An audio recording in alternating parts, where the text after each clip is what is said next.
Assalamualaikum warahmatullahi wabarakatuh. Alhamdulillah. Wassalatu wassalamu ala asrofil anbiya'i wa mursalin wa ala alihi wa sahbihi ajma'in, amma ba'du. Puji syukur kita habarkan kepada Allah Subhanahu wa ta'ala, karena begitu banyak nikmat yang kita terima. Pagi ini yang cerah, kita pun bisa hadir karena nikmat Allah. Kita pun diberikan kesehatan, hadir juga karena nikmat Allah. Waktu yang sempat hadir kemari juga waktu karena Allah berikan keluangan buat kita. Dan tentu banyak lagi nikmat yang tidak mungkin kita hitung, tidak mungkin kita angkakan dengan rupiah misalnya, karena begitu banyaknya. Oleh karena itu mari kita sama-sama mengucapkan Alhamdulillah. Dan kemudian salawat salam kepada Nabi kita Muhammad Rasulullah SAW beserta keluarganya dan pengikutnya. Bapak Ibu yang saya hormati, jamaah Masjid Raya Sumatera Barat, sekarang ini kita akan membahas Sumuliyah Al-Islam. Ini paket kuliah Tauhid yang ke-21. Dan ini merupakan rangkaian dari ceramah-ceramah tentang Tauhid, La ilaha illallah Muhammad Rasulullah. Kemudian wujud implementasi dari pernyataan kalimat Tauhid tersebut adalah kita berislam, menjadi muslim, mengamalkan dalam kehidupan kita dengan nilai-nilai Islam yang telah Allah jadikan Islam sebagai rujukan buat kita. Dan tentunya konsekuensi dari ungkapan tidak ada Tuhan kecuali Allah dan Muhammad sebagai Rasul Allah adalah kita komitmen dan beriltizam, istiqomah dalam Islam. Nah, Bapak Ibu yang saya hormati, ketika kita sudah membicarakan Islam sebagai agama, sebagai din, ya sebagai ad-din, ya sebagai agama, begitu terjemahannya. Walaupun paham dan pengertiannya tidak cocok dengan istilah agama yang cuma sekedar mengatur tidak kacau.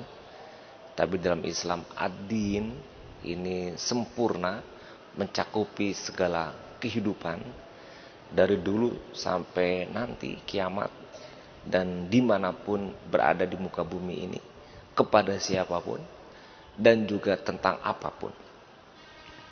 Itu sumuliyah, kesempurnaan Islam. Nah cuman kan begini, ada yang merasa berislam itu cukup sholat. Udah bagus Pak, kita ini udah sholat, udah cukuplah sebagai Islam. Terus ketika Ramadan, ya puasa. Sudah. Ke kantor ya caranya sendiri. Di rumah ngatur rumah tangga caranya sendiri. Kemudian bergaul cara sendiri. Mengambil keputusan dengan pikiran cara sendiri.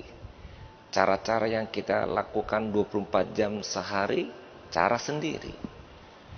Padahal Allah menciptakan kita dilengkapi dengan manual, panduan, pedoman untuk hidup kita, yaitu Islam. Ad-din, ya. Inna dina indallahil Islam. Sungguhnya din, pedoman, panduan dari kehidupan kita yang menjadi rujukan, yaitu Islam sebagai ad-dinul Islam. Nah jadi Bapak Ibu, ungkapan cukup kita berislam dengan sholat saja itu salah. Ungkapan kita berpuasa udah cukup juga salah.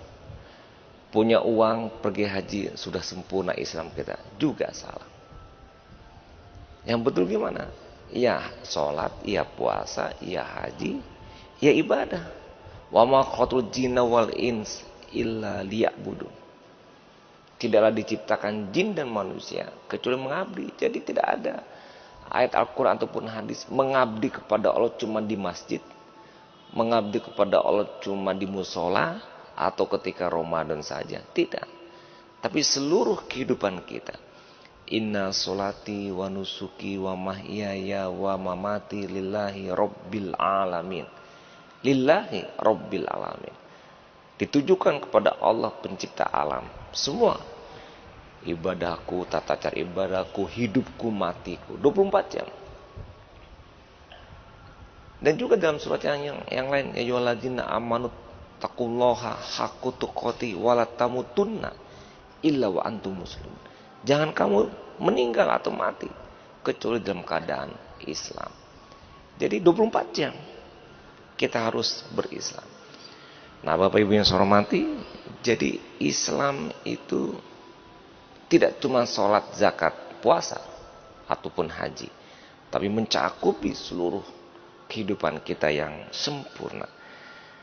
Nah, oleh karena itu dalam surat Al-Baqarah ayat 28, ya ayyuhalladzina amanu udkhulu fisilmi kafah wala tattabi'u khutuwatis syaitan innahu lakum aduwwum mubin. Hai orang yang beriman, masuklah ke dalam Islam secara kafah. Kafah ini sempurna, totalitas. Ya, secara totalitas. Sempurna. Tidak parsial-parsial. Tidak sebagian-sebagian, tapi total. Sempurna keseluruhannya dalam kehidupan kita. Cara berpakaian kita Islam. Cara bicara kita Islam. Cara kerja kita Islam. Cara berumah tangga Islam. Cara kita mendidik anak Islam. Cara kita bergaul Islam. Cara kita berdagang Islam. Cara kita ke kantor semua Islam. Oh cukup Pak Islam mengatur? Ya cukup. Islam sebagai din, ad-din begitu. Mengatur kehidupan kita, pedoman hidup. Ready for use, siap untuk dipakai, digunakan sampai hari kiamat. Bukannya udah kadaluarsa Pak, siapa bilang? Nilai-nilai ini tidak kadaluarsa karena mengena kepada manusia yang manusianya juga dari dulu sampai sekarang ya begini juga. Ada mata, ada telinga, ada kaki, ada tangan, ada hati, ada otak. Kena sama semuanya. Ibarat manual untuk mobil Toyota, Toyotanya nggak berubah-ubah. Ya itu aja mobilnya. Jadi manualnya juga nggak pernah berubah. Cuma mungkin mesinnya nggak pernah berubah mobil Toyota, sehingga manual mesin mobil itu ya itu juga nggak berubah. Yang berubah apa? Casingnya.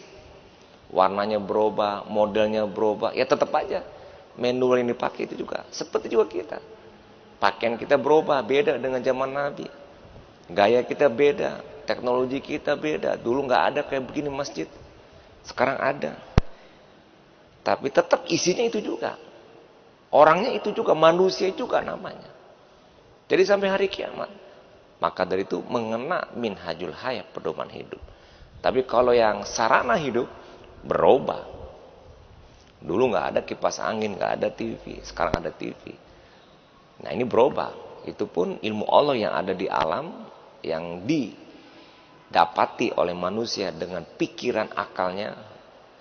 Afala taqilun, ya afala tubsirun, ulul albab, ulul ilmi, dan sebagainya menggugah kita untuk menggunakan akal. Nah, jadilah TV dari ilmu Allah yang ada di alam ini. Nah, jadi Bapak Ibu yang saya hormati, kita berislamnya keseluruhannya sumul ya. Tidak hanya ibadah saja. Jangan di masjid kok mah. Jangan memburu-buru orang. Bagus kata-katanya, tapi jangan dipakai koma. Nah, kalau di luar kan enggak aduh, kan enggak betul. Jadi di masjid, di luar masjid enggak boleh muatan orang. Di masjid. Awak kok jujur kon enggak boleh dutonya. Di dalam masjid. Di luar masjid boleh? Enggak boleh juga. Tetap enggak boleh juga. Nah, jadi Bapak Ibu yang saya hormati, pertama Islam itu secara zaman, asmulia az-zaman. Jadi secara waktu Itu Islam itu dari dulu ketika Nabi Adam alaihissalam terus menerus sampai kita hari ini dan sampai nanti tetap berlaku yang namanya Islam. Dan satu arisalah, wihdah arisalah, ya satu risalah. Satu risalah, satu pesan, satu agama, yaitu Islam. Jadi dari Nabi Adam agamanya Islam juga. Oh Nabi Isa Pak, Islam. Bukan Kristen. Nabi Daud, Islam. Bukan Yahudi. Semuanya Islam. Oh beda syariatnya? Ya memang beda. Masing-masing dibedakan oleh Allah. Sesuai dengan kaum dan masanya. Jadi likuli umatin. Setiap umat itu ada syir'atan dan ada minhajan. Ada syariat, ada minhaj yang Allah berikan. Nah. Wa ma arsalnaka illa kafatan linnas basyiru wa nadhiru walakin aktsarun nasi la ya'lamun. Jadi kata Allah, tidaklah diutus rasul kecuali untuk kafatan linnas, untuk semua manusia. Jadi Bapak Ibu jangan juga berpikir Islam itu turun hanya untuk orang Islam, tidak. Islam itu diturunkan untuk kafatan linnas, semua manusia. Orang Cina manusia juga ya berislam. Orang Eropa manusia juga ya berislam. Orang Afrika manusia juga ya berislam. Kafatan linnas. Jadi diutusnya Nabi Rasul untuk semua manusia tanpa kecuali. Bapak Ibu, mungkin kalau kita belum pernah pergi haji, mungkin belum tahu. Tapi kalau kita udah pergi haji, coba di Makkah keliling Ka'bah, dari warna kulit lengkap, berwarna-warni warna kulitnya. Ya, yang sudah pergi umroh juga pasti tahu. Warna hitam, hitam kelam ada. Ada hitam, hitam manis juga ada kayak orang kita. Orang Indonesia ini hitam, hitam manis. Enggak hitam banget gitu. Tapi orang Afrika yang hitam kelam juga, kalau sesama mereka juga hitam manis juga ya. Hitam manis juga. Itulah Allah menjodohkan dengan azwajan sepasang-pasang itu begitu. Kadang-kadang saya juga melihat siapa yang dapat jodohnya hitam kelam begitu kan, menurut selera kita. Tapi menurut mereka ya ada jodohnya juga, suka sama suka juga. Oke. Ada yang warna kulitnya putih seputih-putihnya kayak orang Cina. Beda juga putihnya orang Jepang. Warna kulitnya putihnya orang Eropa, beda juga. Putihnya orang Arab, beda juga kemerah-merahan. Dari segi rambut macam-macam warnanya. Jadi kafatan linnas. Jadi jangan pikiran hanya untuk kita, Bapak Ibu ya. Orang kita kadang-kadang di masyarakat tuh begini. Mohon maaf misalnya, ini orang Cina katanya. Disangkanya orang Cina itu Kristen atau bukan Islam. Atau setidaknya di kepala kita sama dengan orang Cina bukan Islam. Tidak, ternyata di negeri Cina, di Tiongkok itu, umat Islam itu ratusan juta jumlahnya. Itu di Tiongkok bagian barat, ya, yang daratan, itu puluhan juta sampai ratusan juta. Itu Malaysia, orang Islamnya mungkin cuma sekitar belasan juta, 1/10 orang Cina. Banyak sekali.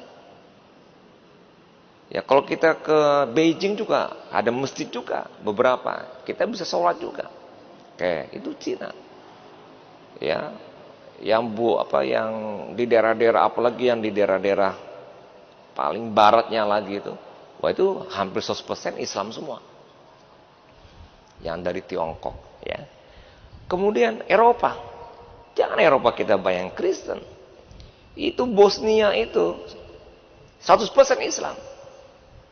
Eropa Timur banyak yang Islam.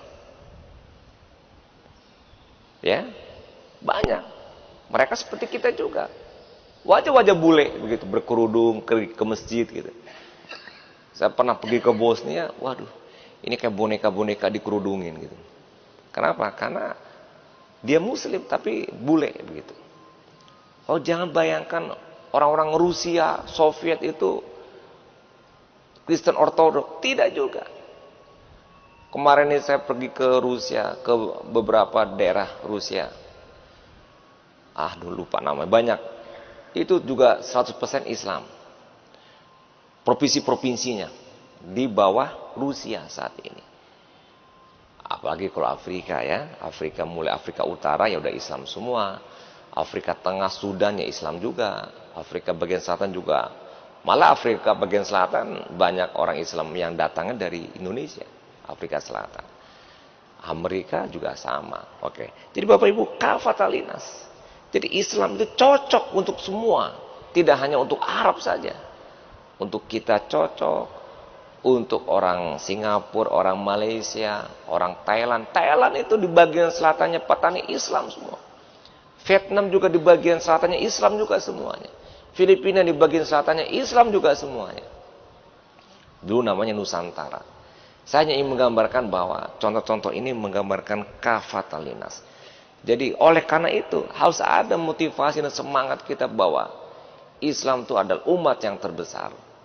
Dan umat yang agamanya laku dipakai oleh manusia sebagai pedoman hidup. Dan cocok untuk segala manusia. Cocok untuk segala suku, segala bangsa. Cocok untuk segala kulit dan sebagainya. Oleh karena itu semakin yakin Islam itu benar. Karena manusia itu ciptaan Allah semuanya. Dan sama ibadahnya, coba bayangin. Sama ibadahnya. Pergi hajinya sama, nggak ada yang aneh-aneh. Ya, yang aneh-aneh berarti salah begitu. Coba ya, kalau yang sunnah-sunnah mungkin ada beda-beda. Ya, dikit-dikit, tapi kalau prinsip akidah tidak ada yang beda. Ya, tidak ada yang beda. Kemudian juga wa ma arsalnaka illa rahmatan lil alamin. Ini juga menguatkan bahwa Islam itu rahmat bagi alam. Jadi tidak hanya manusia yang merasakan nikmatnya Islam, alam juga. Binatang Islam, tumbuh-tumbuhan Islam, bukit gunung Islam, sungai-sungai Islam, planet-planet Islam, semuanya Islam. Ta'an wa karhan wa ilaihi yurja'un. Dia tunduk patuh kepada Allah secara pasti dan tidak ada pertolakan kepada Allah semuanya. Burung-burung yang mengepakkan sayapnya sedang bertasbih. Jadi bertasbih kepada Allah. Burung yang mengepakkan sayapnya, kambing-kambing, anjing yang menggonggong, ayam yang berkokok, itu berislam, bertasbih kepada Allah. Nah kemudian dari segi manusia juga demikian semuanya. Kemudian dari Rasulnya juga. Semua yang tadi saya katakan. Makana Muhammadun aba ahadim min rijalikum. Walakin Rasulullah wa khataman nabiyyin. Jadi Rasulullah Muhammad sebagai nabi penutup Rasul. Dan sebelum-sebelumnya adalah nabi yang satu. Rasul yang satu. Rasul yang membawa nilai-nilai Islam. Dan ditutup oleh Nabi Muhammad SAW. Jadi Bapak Ibu, Islam itu satu risalah yang dibawa dari zaman Nabi Adam. Oh beda karena situasi kondisi pun berbeda. Tapi sekarang kita sudah menjadi umat Nabi Muhammad SAW. Dan risalahnya satu, yaitu Al-Quran dan hadis Nabi. Yang dijadikan rujukan sampai hari kiamat. Tidak ada lagi nabi-nabi yang lain. Dan juga rasul-rasul yang lain. Satu rujukan kita. Dan insya Allah itu cocok untuk kehidupan kita. Kemudian yang kedua, Islam sebagai sumulia al-minhaj, kesempurnaan pedoman yang ada pada kehidupan kita. Pertama, asas dasarnya. Akidah syahadatain, itu dasarnya. Lengkap. Dasarnya akidah, kemudian ibadah seperti dalam hadis Nabi. Bunyal Islam ala khamsin. Syahadati alla ilaha illallah wa anna Muhammadan abduhu wa rasuluh wa iqamis sholat wa ita'iz zakat wa hijjil bait wa saumi Ramadan. Hadis rawahu Bukhari Muslim. Jadi Islam itu secara konten, secara nilai lengkap. Pertama fondasinya akidah, syahadatain, la ilaha illallah Muhammad Rasulullah. Tiang-tiangnya, sholat, zakat, puasa, haji. Dinding-dindingnya, nilai-nilai kehidupan. Ya, nilai kehidupan bisa juga berupa dakwah, berupa pendidikan, berupa kesehatan, berupa kehidupan apapun, politik, ekonomi, sosial, ada semuanya. Jadi lengkap. Di sini ada Bu Nini ya. Kita ada program ASI eksklusif. Itu ASI eksklusif zamannya dulu saya tahun 80-an berkeluarga, belum kedengeran itu ada istilah-istilah ASI eksklusif. Atau mungkin saya nggak tahu kali. Tapi yang jelas sekarang baru rame ASI eksklusif. Baru kumpul ibu-ibu berkumpul secara mandiri LSM ASI eksklusif. Lah dalam Al-Quran udah ada ASI eksklusif. Dari zaman dulu. Kata Allah lengkapi sempurnakan hingga 2 tahun menyusui. Udah ada. Terus ada lagi Bu Nini 1000 hari pertama. Ya Bu ya. Masa pendidikan yang kritikal pada 1000 hari pertama. Baru ribut-ribut juga sekarang. Lah Al-Quran udah 1000 hari pertama. Bagaimana Allah dan Rasulnya menyuruh kita menjaga ibu hamil tentang kehamilannya. Banyak sekali apa-apa yang dikerjakan oleh ibu yang hamil untuk menjaga kehamilannya 9 bulan. 9 bulan kali 30 hari. Nah, jadi lengkap Bapak Ibu. Ya termasuk juga dakwahnya, termasuk juga macam-macam.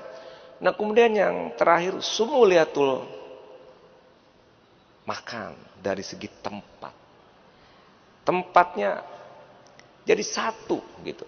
Ya dalam Al-Qur'an disebutkan wa ilahukum ilahun wahid la ilaha illa huwa rahmanur rahim. Inna fi khalqis samawati wal ard waqtila fil laili wan nahar. Jadi dalam surah Al-Baqarah ini kita satu, alam satu, bumi satu, makhluk nih satu ciptaan Allah. A'udzubillahi minasyaitonirrajim. Huwallazi khalaqalakum ma fil ardi jami'a tsummastawa ilas samai fasawwahunna sab'a samawat wa huwa bikulli syai'in alim. Jadi kita nih satu dunia, satu. Ini juga udah lama. Coba sekarang orang ribut tentang lingkungan hidup. Ribut kita untuk harus menjaga hutan. Apa kata mereka? Kita ini makhluk di dunia satu katanya. Hutan yang ada di Sumatera untuk orang Amerika. Hutan yang ada di Kalimantan untuk orang Jepang. Kenapa? Oksigennya satu bumi. Allah sudah mengatakan begitu satu. Maka jaga keseimbangan bumi ini jaga. Dan itu diatur juga oleh Islam. Sebagai agama yang syamil, yang sempurna, yang mencakupi seluruhnya. Baik dari segi risalahnya, baik dari segi kontennya, baik dari segi manusianya, baik dari segi alam yang satu ini yang merupakan ciptaan Allah. Sehingga kita merujuk kepada Islam. Karena Islam hadir untuk kebaikan kita, manusia menjadi pedoman. Hidup tanpa pedoman akan sesat. Tapi hidup dengan pedoman insya Allah selamat. Apa pedoman kita? Islam. Apa yang kita pedomani? Semuanya. Berkeluarga, mendidik anak, berpendidikan, kesehatan, ekonomi, sosial, budaya, politik, kehidupan apapun, dan cocok untuk seluruh manusia. Dari awal hidup kita bangun sampai tidur kembali, marilah kita menjadikan Islam sebagai pedoman hidup kita. Terima kasih, semoga bermanfaat buat kita semua dan juga buat saya sendiri, dan mohon maaf kalau ada yang salah. Assalamualaikum warahmatullahi wabarakatuh.